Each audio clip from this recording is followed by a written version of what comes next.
But what are some of the bad things? That was bad. Okay.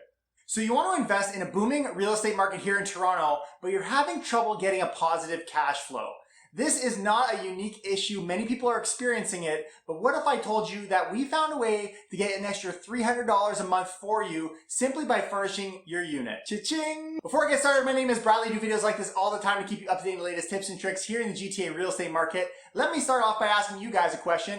Do you currently furnish your rental suites? When we look at the numbers, we're going to see in a vast majority of people do not, but I want to show you some of the pros and cons of doing so. Let's jump right into it. I had a conversation with a very good friend of mine named Deniero B. If you follow our channel, you've seen I've been on his podcast before, but he is a very successful entrepreneur and great online, but he has recently entered a venture of furnishing a rental suite and renting it out. And I got this idea that, wait a minute, he is commanding a higher rent amount. So I had a conversation with him to get the exact numbers, and I want to share those with you because the increase can be quite substantial if you opt to furnish your unit instead of just giving an unfurnished unit, which again, if you're fighting that tight returns, the tight cash flow in the GTA, this can be a very powerful tool. So let's look at some of his numbers. So he owns a 700 square foot, 1-bedroom and den unit just west of Toronto. And we ran the numbers. If he were to rent this suite unfurnished, he would make about $2,300 and parking would be included.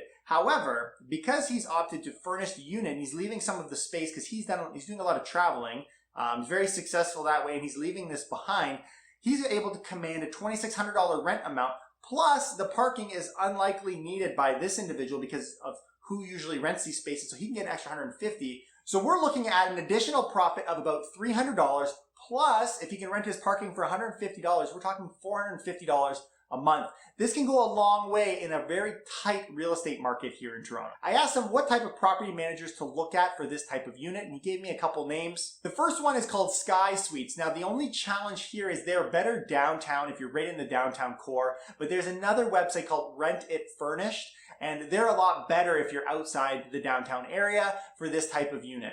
But what are the benefits of doing this? Well, first off, you get higher rent, which is great. The parking is an additional $150, so that goes even further if you have that opportunity. Also, many of these people who are coming to rent these types of units are out-of-towners. Maybe they're here for business, and therefore they're only here 2 to 3 times a week. Maybe they eat out a lot and they're not using the kitchen as often, so you get a lot less wear and tear. And beyond that, chances are they don't have any pets. And to wrap those all up as well, there's a lot fewer of these units that are actually furnished, so for someone looking for this, you really will stand out. What are some of the cons? Well, the reality is 90% of people are looking for unfurnished units, so you're dealing with a very small segment of the population. But the beautiful thing here is vacancy sits in the GTA at 1.5%. There is a huge demand, and so you can ask for this additional premium, and people may just say, you know what, to hell with finding an unfurnished unit. It's virtually impossible. Let me opt for a furnished unit and pay that slight premium, but at least I get in. Now, a couple things also to think of. You're going to need to offer some kind of entertainment, whether that's a TV or internet or Apple TV or whatever. As well, they're going to be judging your furniture. So if your TV is too small, they might just throw the whole thing out because of that factor. So keep these things in mind, which brings me to another interesting point that my buddy Deniero B mentioned, which is this idea of his furniture is expensive that he has in this unit. And he's thinking if he sold all of it, he could get about $5,000, which in reality, if he got that for the sale of the furniture, but then also rented it at a slight discount for an unfurnished unit, it might actually be ahead.